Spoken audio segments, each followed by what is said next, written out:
నీవే అయితే నాకు కూడా నేల మీద నడిచే అవకాశం దయచేయమన్నాడు. పేతురు గారు శిష్యులందరూ అలా చూస్తా ఉన్నారు. ధ్వని దిగాడు, దిగి నీటి మీద నడుస్తా ఉన్నారు. కొద్దిగా అంత లెక్కలో ప్రయాణం బాగానే కొనసాగింది. ఎప్పుడైతే ప్రక్క నుంచి ఒక గాలి వచ్చిందో, గాలి దెబ్బకు పేతురు గారు భయపడి, గాలి దేని గుర్తు అంటే శోధనకు గుర్తు. స్తోత్రం చెప్తారు గట్టిగా అందరూ. గాలి దేని గుర్తు చెప్పండి. ఆయన యాత్రలో బాగానే కొనసాగుతా ఉన్నాడు. ఎదురుగా యేసు ప్రభులు వారు ఉన్నారు, వెనక తన ఎక్కిన ధోని ఉంది, మధ్యలో తన ప్రయాణం నేల మీద కొనసాగుతా ఉంది. ఎప్పుడైతే ప్రక్క నుంచి అని చెప్పి గాలి వచ్చిందో, వామ్మో నేల మీద నడితే అనుకున్నారు. ఏమనుకున్నారు పేతురు గారు? వెంటనే అతను మునిగిపోసాగాడు. ప్రభువా, నేను మునిగిపోతున్నానయ్యా, నేను నశించిపోతున్నానయ్యా అని చెప్పి తన చెయ్యి చాపగా దేవాతి దేవుడు తన చెయ్యి చాపి, అల్ప విశ్వాసి ఎందుకు సందేహపడుతున్నావు, నా దగ్గర నేను ముందు రావచ్చు అని చెప్పి పేతురుతో మాట్లాడి యేసు తన చెయ్యి చాపి, స్తోత్రం చెప్పండి గట్టిగా, యేసు తన చేతిని చాపి సముద్రంలో మునిగిపోతున్న పేతురును పట్టుకున్నాడు. ఈ మధ్యాహ్న సమయమందు శోధన చేత, బాధ చేత, ఇరుకు చేత, ఇబ్బంది చేత, నిందల చేత, వేదన చేత బాధపడుతూ కుమిలిపోతున్నటువంటి నీ చేతిని నా దేవుడు నిశ్చయముగా పట్టుకొనుగాక. నా దేవుడి చేతిని పట్టుకొనుగాక. పేతురు చేతిని పట్టుకునే దేవుడు ఈ మధ్యాహ్న సమయమందు నీ చేతిని నా దేవుడు పట్టుకొనుగాక. నీకున్న సమస్య అంతా తొలగించునుగాక. నీకున్న అవసరంలో దేవుడు తీర్చునుగాక అని మనము కూడా ఆత్మీయతలో కొనసాగుతానే ఉంటాము. చిన్న శోధన రాగలనే, గాలి చూడగలనే పేతురు గారు ఏం చేయాలి చెప్పండి? భయపడి, చిన్న సమస్య రాగలనే ఇక నా సమస్య ఇంతే ఉండిద్దేమో, ఇక నా బ్రతుకు దినములన్నీ ఈ సమస్యతో నేను ఇలాగనే ఉండాలేమో అని చెప్పి ఆత్మీయ యాత్రలో చాలా మంది దిగసారిపోతా ఉన్నారు. స్టార్టింగ్ బాగానే ఉంటుంది ప్రార్థనా జీవితం.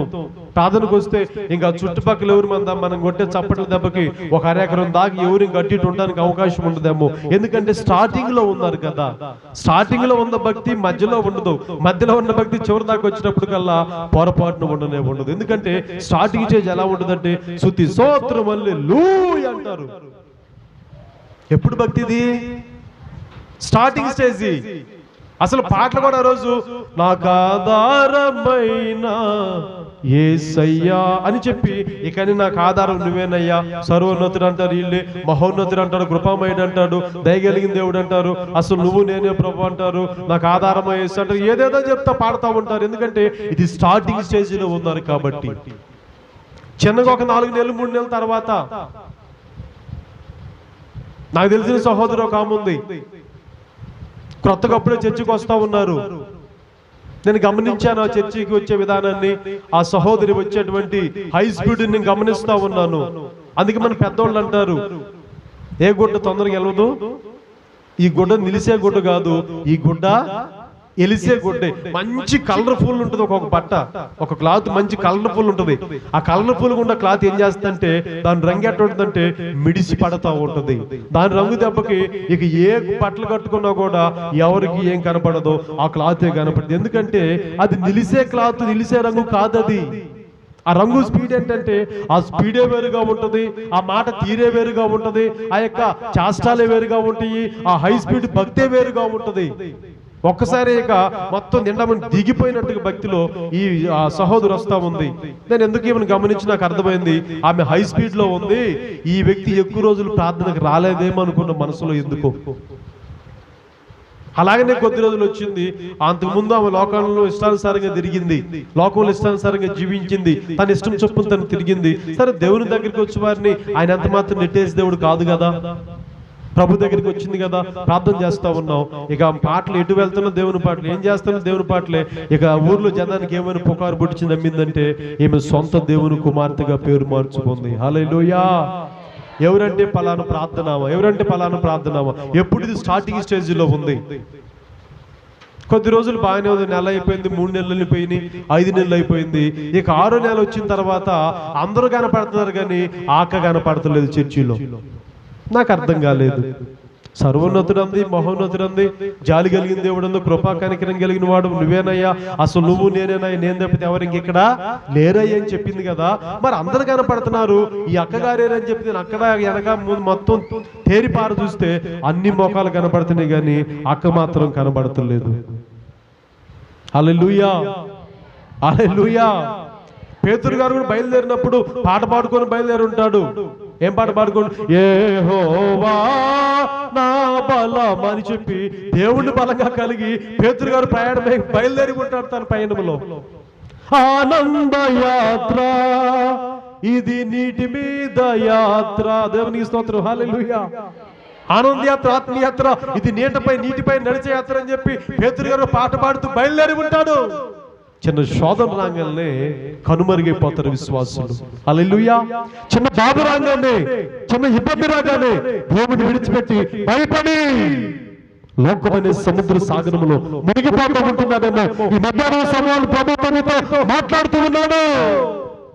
చిన్న బాధ చూసి భయపడబాకు, చిన్న నిన్ను చూసి భయపడబాకు, చిన్న సమయం చూసి భయపడబాకు.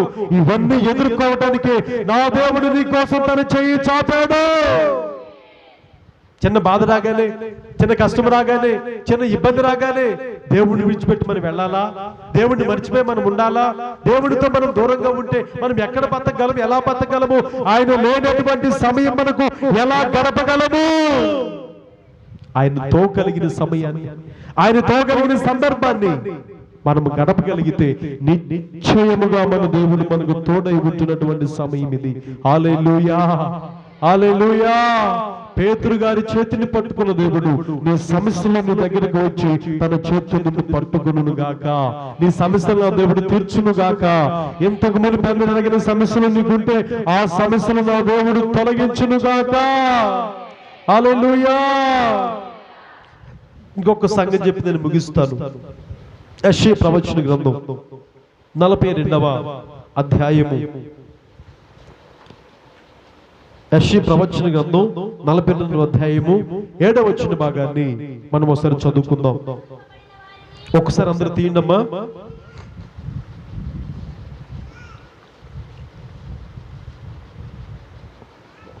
ఏం చేయబడిన వాళ్ళని? బంధించబడిన వారిని చెరసాలలో నుండి వెలుపడికి తెచ్చుటకును, చీకటిలో నివసించు వారిని బందీ గృహంలో నుంచి వెలుపడికి తెచ్చుటకును యెహోవానగు నేనే నీతి విషయములలో నిన్ను పిలిచి నీ చెయ్యి నేను పట్టుకుని ఉన్నాను. గట్టిగా చప్పట్లు కొట్టిన ఒకసారి. హల్లెలూయా, హల్లెలూయా. మొట్టమొదటి చెప్పబడిన మాట ఏంటంటే బంధించబడి బందీ గృహములో ఉన్న వారిని. ఏ బందీ గృహములో ఉన్నారు అంటే లోకమైనటువంటి పాపము అనే బందీ గృహములో బంధించబడ్డావా? లోకము అనే ఛాయల్లో ఇబ్బంది పడుతున్నావా? లోకేచ్ఛల నుంచి లోకాన్ని విడిచిపెట్టలేకుండా లోకము నిన్ను బంధించగా, లోక పాపము నీ పైన ఏలుబడి చేయగా, లోకము ద్వారాగా బందీ గృహమైనటువంటి ఇహ సంచారమైన వాటి మీద నీ మనసు నిలుపుతూ దేవుని యొక్క చిత్తాన్ని ఎరిగి కూడా లోకము చేత బంధించబడ్డావా? బంధించబడి వారిని, స్తోత్రం కలుగును గాక. అది పాపబంధమైన శాపబంధమైన నా యేసు క్రీస్తు తన రక్తము ద్వారాగా నీ పాప బంధాలన్నీ కొట్టివేయును గాక, కొట్టివేయును గాక. నీ పాప బంధకుల చేత బంధించబడితే, నీ శాప బంధకులను బంధించబడితే, నీ డబ్బైన బంధకుల చేత నువ్వు బంధించబడితే నా దేవుడు వాటన్నిటి నుంచి నిన్ను ఈ మధ్యాహ్న సమయం విడిపించును గాక. ఆ బంధకాలన్నీ కూడా దేవుడు నిన్ను విడుదల కలుగు చేయను గాక. ఆ బంధకాలు తొలగిపోవును గాక. చీకటిలో అని ఉంది అక్కడ. ఎక్కడి నుంచి అంటే చీకట్లో ఎవరుంటారు? సాతాను ఉంటాడు. చీకట్లో ఎవరుంటారు? దుష్టుని సంబంధులు ఉంటారు. చీకట్లో ఎవరుంటారు? కృతజ్ఞత హేతులు ఉంటారు. చీకట్లో ఎవరుంటారు అంటే చీకటిని తయారు చేసిన వ్యక్తి, చీకటి రాజు అక్కడ ఏలుబడి చేస్తాడు. ఏ వ్యక్తి జీవితంలో అయితే చీకటిని కోరుకుంటారో, ఏ వ్యక్తి జీవితంలో అయితే వెలుగులోనికి రాకుండా ఈ లోక సంబంధమైన చీకటి చేత బంధించబడితే నీ బంధకాల్లో దేవుడు దేవుని పంచబోతున్నాడు. నీ బంధకాలు తెగిపోతున్నాయి. గట్టిగా చెప్పట్లు. నీ బంధకాలు దేవుడు పంచబోతున్నాడు. ఆ బంధకాలను తెగిపోబోతున్నాయి. చీకటిలో నువ్వు ఉన్నప్పుడు తన వెలుగుని నీ పైన దేవుడు ఉదయింపచేయబోతున్నాడు.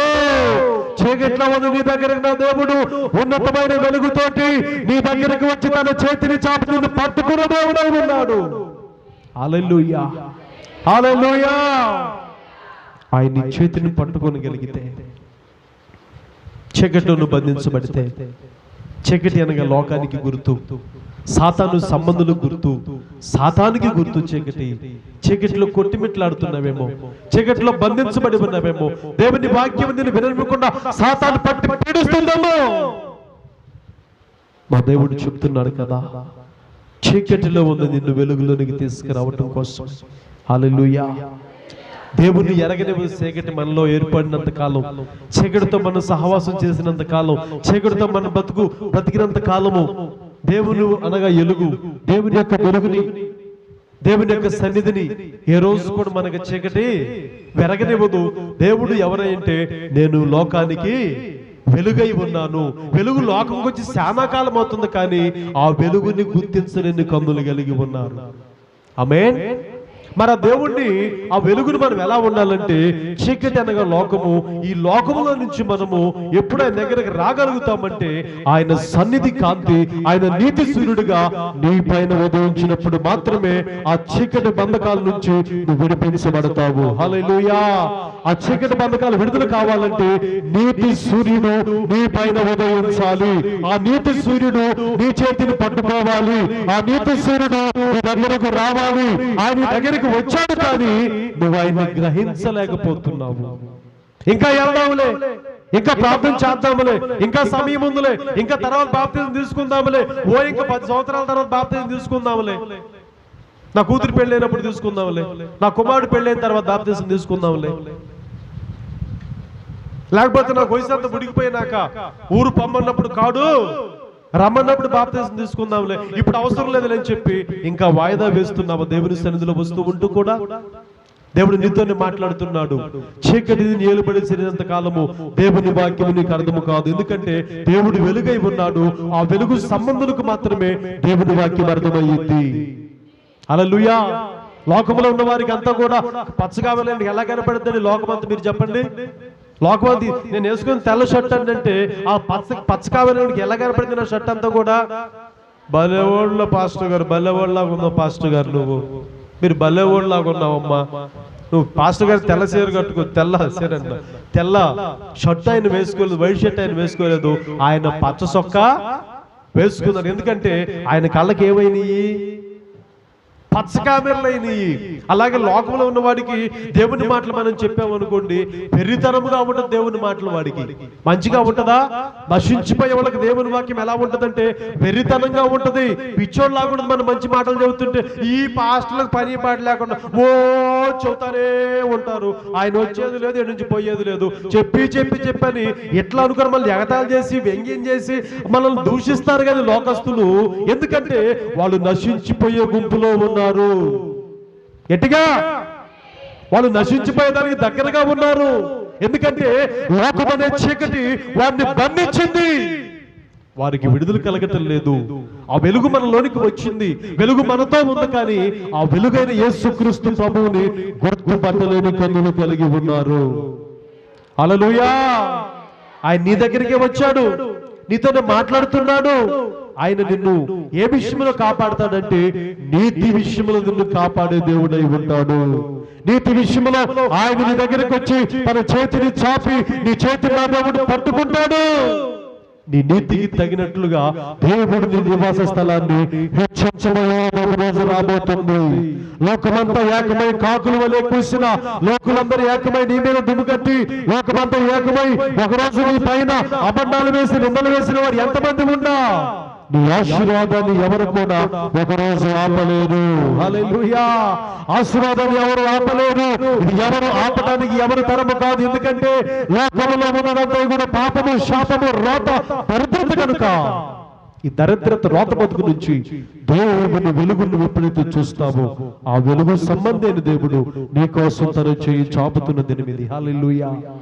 ఇక సమయం లేదు, నేడే రక్షణ దినం. ఇదే మిక్కిలి అనుకూలమైనటువంటి సమయం.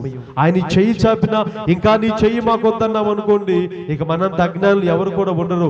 నశించిపోయే వాళ్ళకి ఎలా ఉంటదంటే మాటలో వెరితనంగా ఉంటది, ఎగతాళితనంగా ఉంటది మనకి. అదే రక్షించబడుతున్న దేవుని పిల్లలకి ఎలా ఉండదు చెప్పండి? ఒక శక్తిగా ఉంటది. స్తోత్రం చెప్పండి గట్టిగా. ఇది బాన్విటా, బూస్ట్, హార్లిక్స్ అవి ఇవి వచ్చే శక్తి కానే కాదు. ఈ శక్తి రక్షించబడే వాళ్ళకి దేవుని యొక్క శక్తిగా ఉంటుంది. నువ్వు రక్షించబడుతూ ఉన్నావు, నీ మనోనేత్రాలు తెరవబడ్డాయి, దేవాతి దేవుడు నువ్వు చూస్తా ఉన్నావు. ఆయన చెయ్యి నీ కోసము నీతి విషయమై, నీ నీతి విషయమై నీ కోసం తన చెయ్యి చాపటాన్ని, నీ కోసం తన చెయ్యి చాపి నీ చేతిని పట్టుకోవటాన్ని నువ్వు గ్రహించుదువుగాక, నువ్వు గ్రహించుదువుగాక. హల్లెలూయా.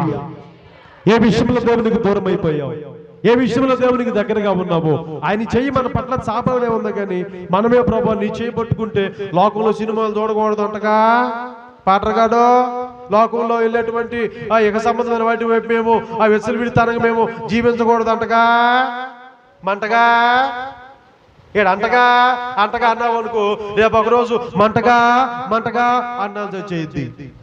హల్లెలూయా. అంట అంట అంట అంటారు ఒక్కొక్కళ్ళు. అంట అంటే కాదయ్యా, ఒకరోజు ఒళ్ళంతా మంట. చచ్చిపోయే రోజు ఒకరోజు రాబోతుంది, కానీ చచ్చిపోవాలని సావు కూడా నీకు రాదు. అది రెండవ మరణము. హల్లెలూయా. అగ్ని ఆరదు, పురుగు అక్కడ చావదు. దప్పిక చేత, బాధ చేత వేదన చెందవలసినటువంటి వేదనకరమైన స్థలం ఒకటి ఉంది. ఆయన చాపబడిన చేతిని నువ్వు గుర్తించలేకపోతే ఒకరోజు నా స్థితి ఎవరికైనా తప్పదు. హల్లెలూయా. ఆయన చెయ్యి నీ కోసం చాచినప్పుడే ఆయన నీ చేతిని వెంటనే పట్టుకోమని నీ దేవునికి నీ చేతిని చుదువుగాక. ఆయన్ని చేయబడుతున్నాడంటే దాన్ని ఎవడు విడిపించలేదు. స్తోత్రం చెప్పరా మంచోళ్ళందరూ? గట్టిగా చెప్పరా? హల్లెలూయా. పాటగాడు నరకం ఉందా అంటగా అన్నారు ఒక్కొక్కళ్ళు. ఒకరోజు పోయి కాలాలు తెచ్చేది. అక్కడ అగ్ని ఆరదు, పురుగు సావదు, అక్కడ పండ్లు కొరుకుతాయి. ఏం పండ్లు అవి? యాపిల్ పండ్లు అనుకున్నారు. అక్కడ కూడా యాపిల్ పండ్లు ఇస్తారు. యాపిల్ కాయలు మనకి యాపిల్ పండ్లు కాదు, అక్కడ మనకున్న పళ్ళు కొరుకుతారండి. మీరు అనుకుంటారు మీ తెలివి తక్కువ ఏం కాదు. పాటగాడు ఆడ ఎంత సిమ్లా యాపిల్ ఇస్తారా, మాకు గ్రీన్ యాపిల్ ఇస్తారు. ఏం ఇస్తారండి అనబాకండి మీరు. ఆడ గ్రీన్ యాపిల్ ఇయ్యరు, ఏమండి రెడ్ యాపిల్ ఇయ్యరు, అక్కడ సిమ్లా యాపిల్ అంతకంటే ఇయ్యరు. ఇక్కడ జాగ్రత్తగా ఉండి ఆయన చెయ్యి నీ కోసం చాపుతున్నప్పుడు, ప్రభువా ఈ జీవితం నాకు వద్దు ప్రభువా, కాకిలా నేను కలకాలం బతికే కంటే హంసల 6 నెలలు నీ కోసం రోషం కలిగిన భక్తి నేను చేస్తాను, పట్టుకో ప్రభువా నా చేతినని నీ కుడి చేతిని ఆయన కోసం నువ్వు ఎత్తగలిగితే నీకు ఒక శక్తి నా దేవుడు తీసుకురాబోతున్నాడు. హల్లెలూయా. ఆ శక్తివంతమైన దేవుడు మన మధ్యలో సంచారం చేస్తా ఉన్నాడు. పరిశుద్ధాత్మ దేవుని రూపంలో మన మధ్యలో సంచారం చేసి ఒక్కొక్కరిని ప్రభు పరిశుద్ధినట్లుగా వాక్యపు వెలుగులో నిన్ను ప్రభు పరిశుద్ధుల సమయం. ఇంకా సమయం ముందు తప్పిపోతాం, ఇంకా సమయం, ఇక సమయం లేనే. నువ్వు ప్రభు కోసం సిద్ధపడి, ప్రభు కోసం ఇష్టపడి నీ చేతినిస్తే నీ నీతి విషయంలో దేవుడు ఏం చేస్తాడంటే నీ చేతిని నా దేవుడు పట్టుకుంటాడు. నీకు వెలుగు కలిగింది. చీకటిలో బంధించబడి ఉంది నిన్ను నా దేవుడు బంధకాలు తొలగిస్తాడు. ఇంకొక మాట చెప్పి నేను ముగిస్తాను. నీతి విషయంలో దేవుడు ఏం చేస్తాడంటే నిర్దోషులు ఉన్న మనల్ని ఏం చేస్తాడంటే ఎంత కష్టం వచ్చినా బాధ వచ్చినా మన దేవుడు తప్పిస్తాడనడానికి మన పూర్వపిత్రుడైనటువంటి దానియేలు తాతగారు, ఎంతమంది తెలుసు? మీ అందరికీ తెలుసు దానియేలు తాతగారు? ఎంతమంది తెలుసు చెప్పండి? దానియేలు తాతగారునంట ఆ రాజ్యంలో ఉన్న వాళ్ళందరూ కూడా ఒకటైపోయి వాళ్ళందరూ దానియేలు తాతగారి మీద ఏమి నింద దొరికిందా అని చెప్పి ఒక నిందేసి అతను తీసుకెళ్లి సింహాల బోన్లో వేసి దానియేలును చంపాలని. హల్లెలూయా. కానీ దానియేలు యందు ఏ నిర్దోషత్వం ఎవరికి కనపడలేదు. రాజ్యమంతా ఒకటైపోయింది. లక్షల మంది ప్రజలు ఒకటైపోయారు. అందరూ అన్ని భూతందాలు పెట్టుకుని ఎదిగినా కూడా దానియేలు గారి మీద ఏ ఒక్క నింద కూడా ఎవరికి వల్ల కాలేదు పట్టుకోవటానికి. హల్లెలూయా. నిందారహితుడిగా ఉన్నాడు, నిర్దోషత్వంగా ఉన్నాడు దానియేలు గారు రాజ్యంలో. ఒక సందర్భం రానే వచ్చింది. అదేంటంటే రాజుగారి ప్రతిమకు తప్ప వేరే ప్రతిమకు నమస్కారం ఎవరు కూడా చేయకూడదు అని ఒక శాసనం బయలుదేరింది. ఒక 40 రోజుల పాటు అని చెప్పి శాసనం బయలుదేరింది. ఆ కొద్ది రోజుల పాటు అందరూ ఎవరు కూడా ఎవరికి వారి వారి దేవుళ్ళకి వారి వారి దేవత